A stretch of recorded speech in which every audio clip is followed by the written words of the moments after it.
In this video, you will learn how to use Google Spreadsheet to track your customers based on when they joined, the product they're interested in, what stage they are, their contact, when you contacted them last, and any other information you would like to add. So first things first, make sure you have a Google account and email address at gmail.com. When you have that, head over to Google Spreadsheet on your Google Drive and click on create a new spreadsheet. So once you're there, it will bring you to the template gallery.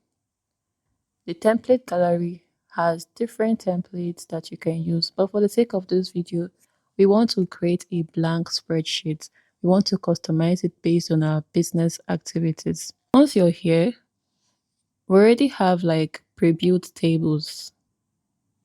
Google Spreadsheet has already built tables, but we don't want that.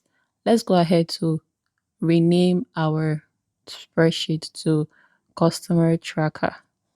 So once that has been renamed, you would notice that this is an online document. So anything you're doing here is already saved once you're connected to the internet.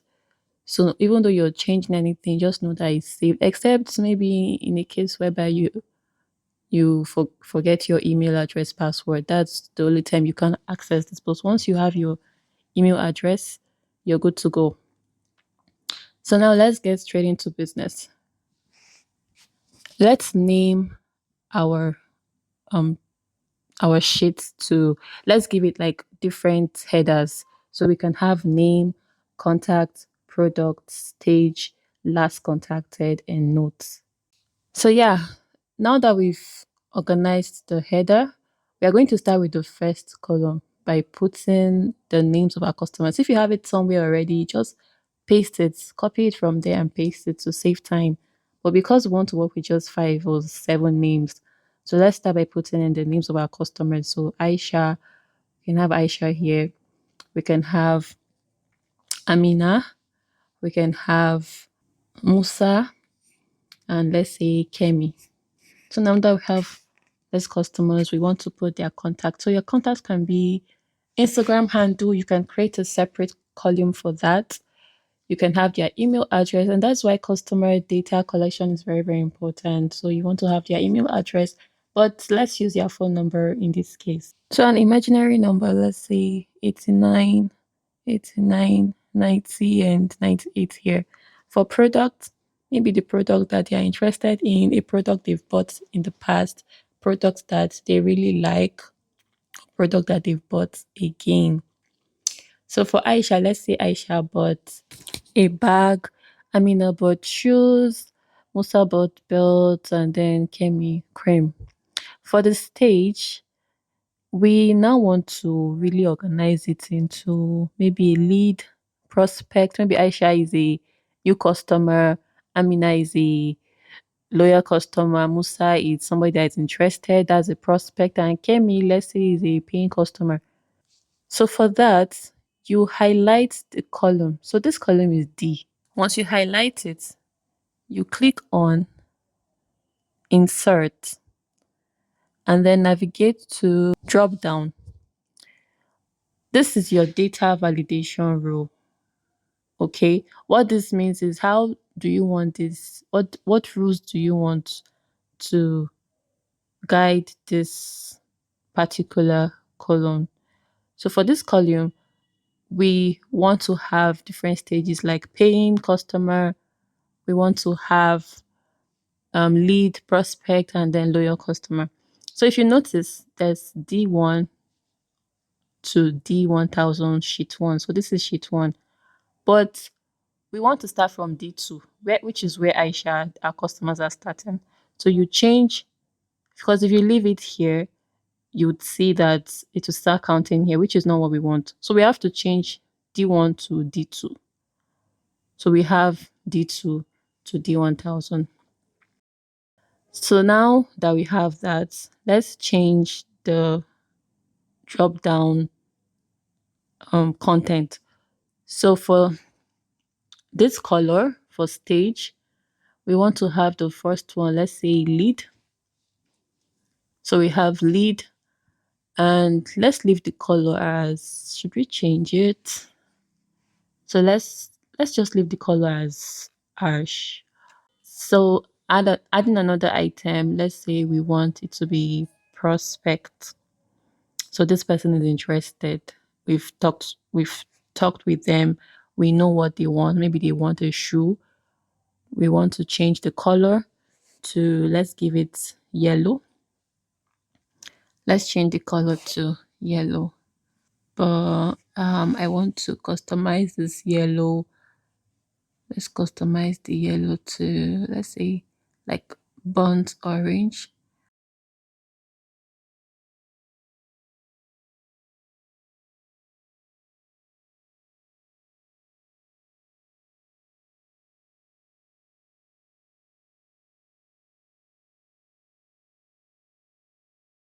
Okay, so now we've customized it to burnt orange. Let's add another item and say paying customer. So we have paying customer. For paying customer, let's give it green. Green. Yes, so we have green.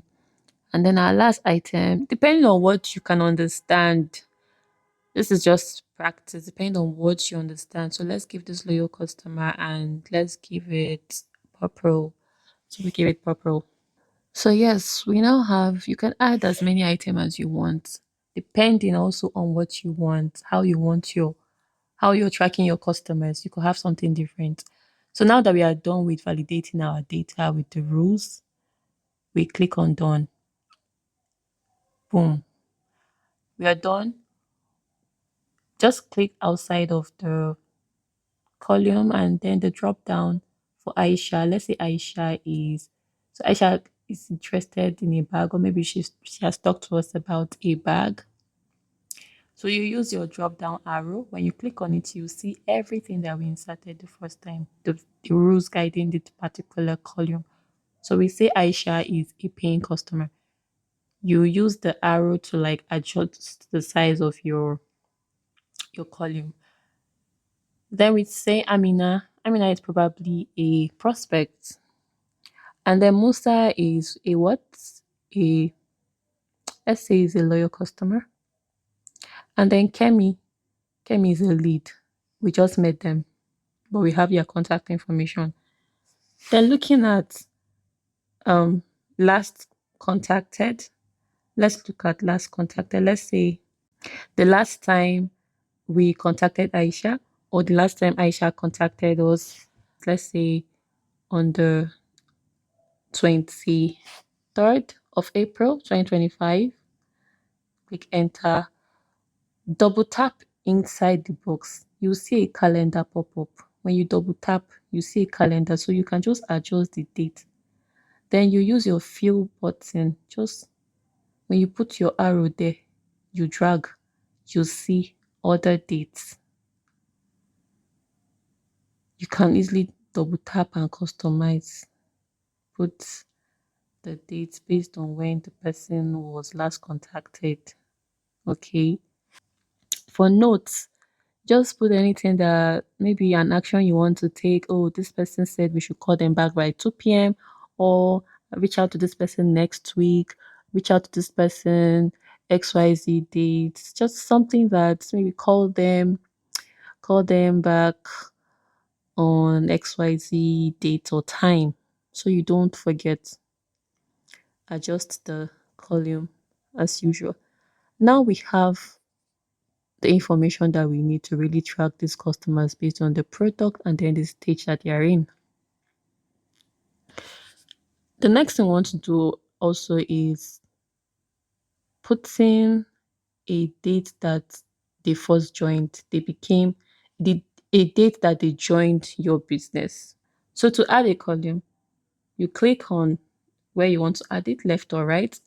So you scroll down and say insert one column left, insert one column right. So let's use left. So now let's tag this as date joined, so that you're able to, when you're even doing your analysis, you're able to know, oh, January I had 30 customers. February, oh, I had 100 customers. In March, I had 20. Just a way to track your growth journey. Okay, this is just your growth journey. When you're asked to share your growth journey, this is what you're expected to share. Nobody's asking you to start sending messages, like start showing your chats or start showing your this is your growth journey. When you do your analytics will involve the analysis of all of this information that you have. You're not necessarily going to share all of this with whoever is asking. But in another video, we are going to see how to analyze our data on Google Spreadsheet. I hope this video has been helpful, and we'll see you in the next.